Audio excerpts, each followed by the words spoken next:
And now we come to the third aspect, persistence, the action element, the part that will give legs to your goal or project, whatever it is you want to accomplish.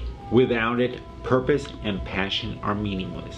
Too often, especially in our global community, we are conditioned to expect and produce with a sense of urgency and immediacy. And more often than not, we look for shortcuts and loopholes to get the job done.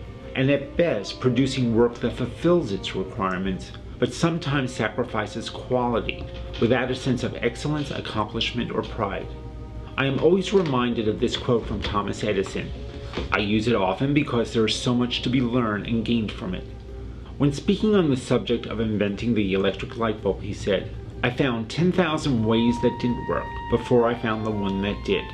That says it all. That one invention changed the world, literally bringing light to darkness. Now to many, and I include myself here, when we hear the word persistence, drudgery, boring, hard work, chore, grinding, struggle, plugging away always comes to mind. But what if we could put a new spin on it? To think of persistence not as a repetitive process, but as a creative process in which with each step we are one step closer to achieving a specific goal or intention we set for ourselves. And I mean just not repeating steps by rote. That's redundant and it's just a waste of time. The whole purpose in being persistent is to explore and eventually elevate whatever you're working on. Do it, but do it with a sense of pride, but also see it through a different lens and with a fresh perspective each time. We all bring to a project our own uniqueness, our distinct way of seeing things. No two people see something in exactly the same way. And so if it doesn't work, do it again, but elevate the bar. Bring that uniqueness of yours to the party. There's a very famous story Morse Hart relates in his autobiography, Act 1. For those of you who don't know who Morse Hart is, he was one of the most eminent playwrights and directors on Broadway in the 30s till the time of his death in the early 60s. When he was just starting out with his first play, Once in a Lifetime, he was paired with the famous playwright and director George S. Kaufman. This was his big break. In the tryouts, the first two acts were working, but the audience just wasn't getting it by the third act. So they wrote and wrote some more, and then there were more rewrites, but it just wasn't working, and Kaufman was ready to give up. He was on the verge of walking away from the play, until one afternoon after a rehearsal, one of the producers said to Hart, "You need to give the audience a chance to catch up." That comment lit a fire in Hart. The next morning he shows up at Kaufman's house and they brainstormed and ultimately made the third act work. The play was a huge success, and if you know anything about the American theater, Morse Hart is one of its legends who had a career that spanned more than 4 decades. And here is another example from my own career. Some years ago, I was working on the design and distribution of a celebrity exercise video. The design concept for the cover had gone through several rounds with several agencies, and none were hitting the mark. The release date was fast approaching, and still we didn't have a cover. So there we all are in this meeting, the designs are tacked to the wall, everyone voicing their opinion, but no one is coming up with a better solution or a different approach to solve the problem. As I sit there, I'm looking at the designs and I ask myself, what am I not seeing? Something is missing here. How can this be better? What can we do? Now mind you, this had been going on for several weeks without any acceptable solution. And then I did something. Very simply, I took the image and blew it up, so that the face and upper torso dominated the cover. We didn't have to show the whole body in motion, and by doing that, it changed the whole complexion of the video cover, and ultimately became the one used.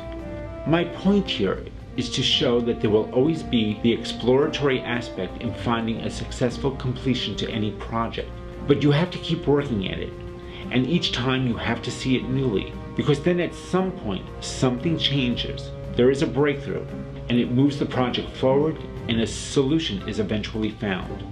And as we speak about persistence, one important factor must be kept in mind at all times, because without it, what's the point in creating anything?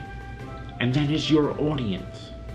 As creative individuals, we don't create in a vacuum just to satisfy ourselves. We create for an audience, for other people, period. And it is our responsibility as the creator whatever it is, that they understand it, they get it. You're giving something in the process of creation, no matter how many steps it takes to get there.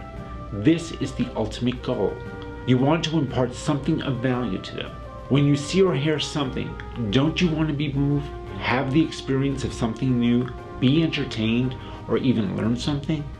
Whatever it is, if this is your expectation from another artist, don't you think an audience deserves the same from your work and effort? So thank you for letting me share my thoughts with you. I've posted on the product page a worksheet. I call it the Aspects Project Tool. It's a tool to help you better organize your project or projects.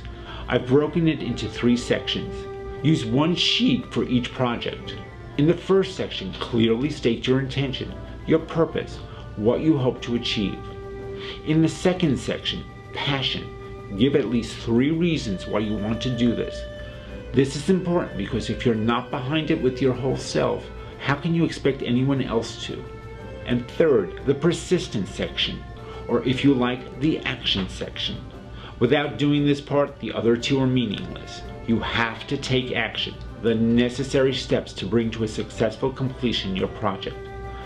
My suggestion is to do it sequentially. The things you must do each day to complete it.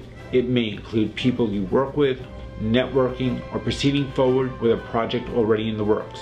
The more specific, the better. Don't do any of these steps haphazardly.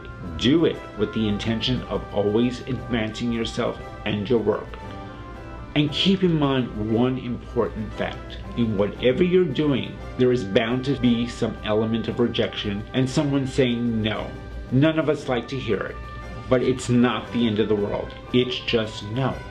All it means is beginning again, but you begin again at a higher level. Your work is an extension of you. It is a reflection of you. Isn't it worth the time and effort to present yourself in the best possible way? So thank you for letting me share my thoughts and insights to guide you in this process and say how grateful I am for allowing me to be a part of your journey. So I'm looking forward to seeing you as we explore more aspects of entertainment.